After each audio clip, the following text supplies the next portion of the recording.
I'm here on the floor of the Global Energy Show in Calgary with the President CEO of Questair Energy and Executive Director of the Modern Miracle Network, Michael Binnion. Michael, I've known you quite a while now. Yeah, that's true. You're actually one of the guys who helped show me the ropes when I first came to Calgary. So in addition to your own company, Questair, you've been running the Modern Miracle Network for how many years now? It's coming up 10 years. 10 years. I've always teased you that that when I tell people about it, I have to tell them it's not a Christian wish network for sick kids. It's an organization that has great work in promoting fossil fuels and the advocacy work around it as a key part of the Western economy. You guys have really set your roots down across the industry to the point where now there's even an influencers component, I think, for all 3 days here of the Global Energy Show, and it's just open today. Do you want to tell us a bit about what role your organization, Modern Miracle Network, played there? Sure, I'd love to. Well, first of all, you're right. You used to work for me, and look where you are now. It's incredibly impressive what you've been able to do with Western Standard. So thank you. Thank you what you're doing for everybody. It's important that we have Western Standard as an independent news organization in the West. Yeah. So I'll just reference Modern Miracle Network. I mean, the modern miracle we refer to is the miracle of modern society, which is, of course, only comes through affordable energy. I actually say the opposite thing. When people ask me if we're an evangelical society, charity, or a children's charity, I say we absolutely are. I can see the argument for it. Yeah, because we think we help children, and we are evangelical about that. Spreading the good word. That's right, and we're like you think about infant mortality and equality and all the amazing things about our society. This of course is good for children. Yeah, I think in general, when we started, there was really a movement for Canada to become a leader, a global leader in energy transition, and there was a need to say the other side of the debate. As we said at the beginning, it was we're comparing the benefits of one kind of energy to the costs and impacts of another, and only even a grade 3 kid knows there's a benefit's better than an impact, right? Mm-hmm. So I said we need to have an adult conversation here, but it was really to counter a movement. Today, I think we're in a new position. I think we've now got a situation where Canadians in general believe that we are the best in the world at energy and resources. I think we've got a government that at least is saying the right things about how we need to move forward. And I think the Global Energy Show has recognized advocacy now is about being for this as much as 10 years ago. Maybe it was being to show the other side. Now I think we need to push and make sure that we don't stall these projects. As one of our people said today, like we don't want it to be places that projects go to die. So I think advocacy is important as it's ever been, but now we really need to be talking about the real benefits of resources and oil and gas for Canadians. And I think the Global Energy Shows recognize that, and we're happy to be helping. So your organization, Modern Miracle Network, I think is one of the lesser-known heroes in the fight against the carbon tax. Right. I remember even pre-Modern Miracle Network when the very first no one was even talking about carbon taxes, I guess, until Stéphane Dion.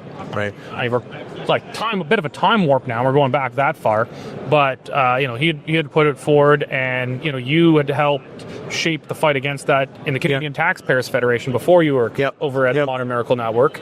But the Modern Miracle Network played a big role in giving different organizations, tools to fight that. And it was a very long-term fight that has now been not entirely won. We still have the industrial carbon tax. But there has been a decisive turn. If we look one federal election ago, every single major federal political party, including the Conservatives, were running on a carbon tax. Actually, the Conservative carbon tax, I argued at the time, was even worse than the Liberal one. It was nuts. This election, everybody but the Green Party was against the carbon tax, and even the Green Party was a bit sheepish about it. Right. That is... if to compare it, I guess, in a sense, to the fight against deficits in the 1990s, you went from a point in the 80s where every party supported deficits to then the early 90s, every party supported spending reductions, tax cuts, balanced budgets. And so we've had just a total shift on that front. I know your organization, it's not the kind of the spokesman in the public for it, but it's kind of arming other people, the advocates in the public for it. Maybe talk about how you guys waged that war against the carbon tax and how successful you think it's been. Yeah, I mean, it's one of the things in terms of advocacy that's been one of the most successful things that I've been involved in for sure. And of course, as you know, I was with the Canadian taxpayers for 15 years.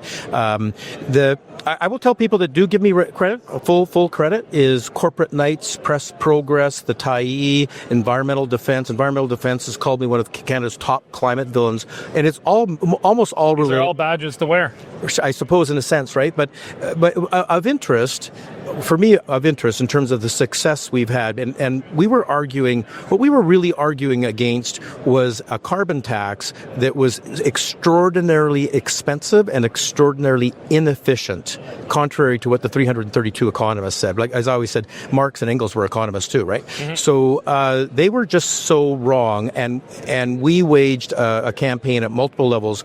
I wrote a peer-reviewed paper in Policy Options, or light peer review, I should call. I wrote papers in C2C Journal. We also funded, and I was a reviewer on papers by Navius, by actual studies, economic studies, by Conference Board of Canada, 2 studies we did.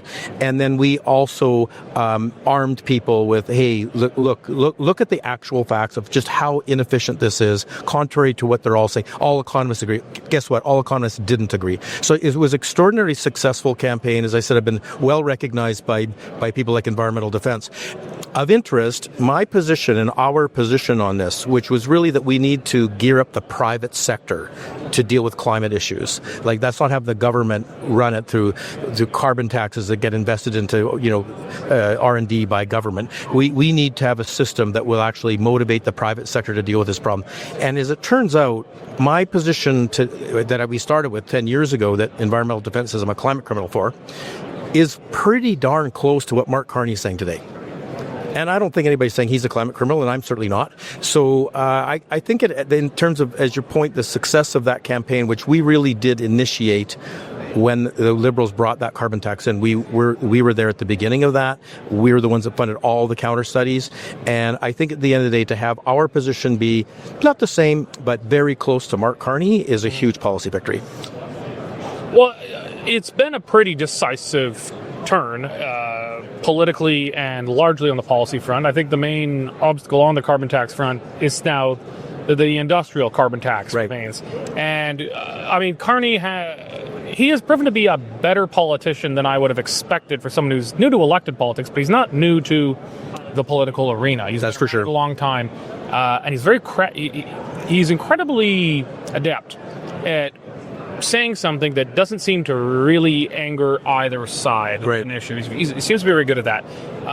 And so when he signed his kind of big executive fake executive order as if he was Trump.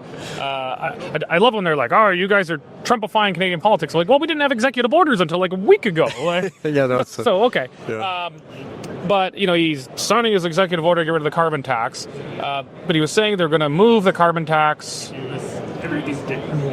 more towards the industry. So I took that as meaning probably, does that mean an increase to the industrial carbon tax? Because the industrial carbon tax is still there.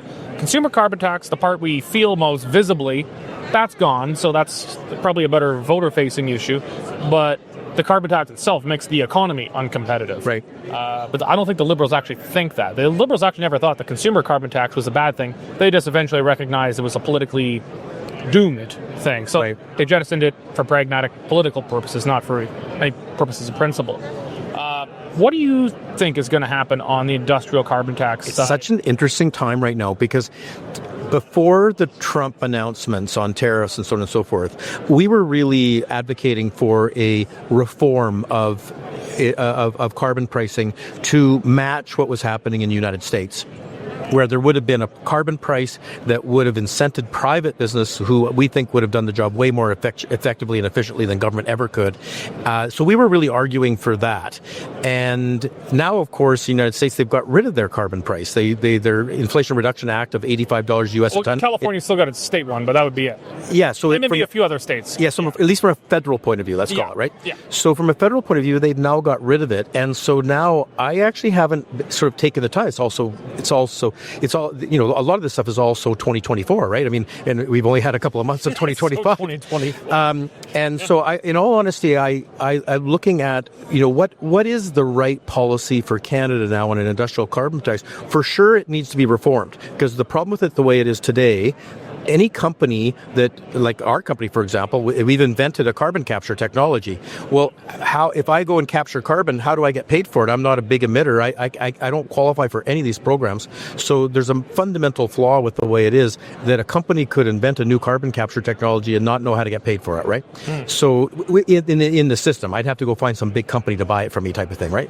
So there's a fundamental flaw with it. But the bigger question now is, as Trump gets rid of $85 a ton cost on their economy and adds tariffs onto our economy, we need to start really thinking, can we, you know, what industrial carbon price can we actually afford? And I would say that's an important thing for us to be thinking about right now. Well, I mean, Carty's talked about, I think the term he used was carbon border adjustment. I mean, there's a reason people hate politicians is they don't speak in English. But I mean, but I'll let his benefit. I'm not against that. I'll tell you, like, he's using the economic vernacular. But here's how we'll all understand it: I thought it was carbon tariff. Yeah. Okay. But the border adjustment taxes, which was initially proposed some years ago, and the idea of it is like our GST. So you'll remember the debate between the manufacturers and sales tax and the GST. No, I was 4. Well, I remember. So the whole point was that the GST was payable only in Canada. So if I manufactured something in Canada and I export it, I get my GST back. Yeah. The old tax, I paid the tax, and now I'm trying to compete with somebody in America. I pay the tax, they don't. Yeah. So if you want to think about it in those terms, what he's really saying is, I'll pay the carbon tax in Canada, but if I export, I get it back. Okay. That's what border adjustment tax means. I mean, if that's a more charitable reading of it, and I would certainly hope that. I hope that's what it means. Yeah, because I was looking at it from a perhaps less charitable view, which is not always correct, that they were going to start throwing carbon taxes on imports coming in. Oh, they'll do that too, just like the GST. So on imports, it works the opposite. Because under the old manufacturers and sales tax, somebody from Japan could sell something in Canada, not pay the manufacturing tax, and they'd compete against a Canadian business that was. Yeah. So the GST fixed all that problem. Because if you import into Canada, you pay the GST. But if you export out, you get it back. Yeah, so it would still mean higher carbon tax in Canada. Carbon tariff costs on Canadians. I guess the answer would be to just get rid of it. Yeah. If we want to be very competitive with the United States, if all you're worried about is competitiveness, the clear answer is get rid of all of these taxes. We're going to struggle enough to compete with American businesses, given that there's these new tariffs. If we're elbows up, that would seem to be the obvious solution. Right. But if you know let's be clear. Lots of people are still concerned about global environmental impacts and so on and so forth. And I'm not saying they're wrong to be concerned about it. I mean, there's a lot of there's global environmental issues I'm concerned about, right? And so where's the balance there in terms of being purely focused on competitiveness, but still trying to do what you can for the environment, right? Well, let's switch gears a bit back to kind of where the conversation started from. The role of the Modern Miracle Network and the Global Energy Show here. Well, I've been coming to this for a few years. You've been coming to this event a lot longer than me. Yep. But I see, this a whole new component added to this. There's the executive stuff, which is more business focused. There's political speakers here. But then there's a whole other wing added to this on kind of those in advocacy and influence around the energy sector. I mean, it's not strictly hydrocarbon based here. There's literally Korean nuclear guys over there and all sorts of stuff. But I mean, this is Calgary. It's dominantly oil and gas. Right. Do you think, what does that say about kind of how the mainstreaming of Western Canadian energy advocacy as kind of a pushback? If you look back 10 years, it's purely Engels. It was all one side, and it was against. It was damn near unanimous so it seems a lot more diverse today, to the point where there's a 3-day conference on this stuff here. Yeah. Yeah, it's extremely interesting what you're saying, the cultural shift, and the what's acceptable to say, and that the silent majority isn't so silent anymore, and I mean all these kind of changes. We'd like to think that, a lot of that happened because of events. We think that a lot of that also happened because of advocacy, that people did start, people that Modern Miracle Network works with, as we're an industry association, but we coordinate with groups that are helping to take the oil and gas and Canadian resources generally, forestry, mining. We're really a Canadian resource organization, and we're working with all these different groups to take that message to Canadians. And I think that, I think one of our core main messages to counter the 2015 Canada has the dirtiest oil in the world. If you'll remember that, everybody knew that because everybody said that, right? Oh, we had Neil Young coming up here and all that, So if you imagine, here we are 10 years later, and the message that we started with in our group of Canada is the best in the world, it has really been one of the most viral messages that I've ever been involved with. It activated the silent majority, those people who said there's something wrong here, but I don't know what the counter argument is. It got a lot of other people thinking, oh, well, maybe it's not as so one-sided a debate as we thought. And then, of course, the Ukraine war happened. I woke up a lot of people, yeah. And that all of a sudden people understood, oh, energy security is an issue. We've seen these incredible blackouts in Spain and other countries that have gone way too far into interruptible power. We've seen the Trump tariffs, and all of a sudden, this special relationship with the United States isn't what we thought it was. Maybe we need to be thinking about our economic and energy security here in Canada too. So all of these major events have also played into, but I think they played into a cultural milieu where the conversation had already started to change. I agree. Well, is there anything else you wanted to add? No, I just will finish. I just keep up the great work. We really need independent media in this country. Oh, I appreciate that very much. Yeah. Thank you. All right, well, that's Michael Binnion. He is President and CEO of Questor Energy and the Executive Director of Modern Miracle Network. Thank you, Derek. Yes, thank you.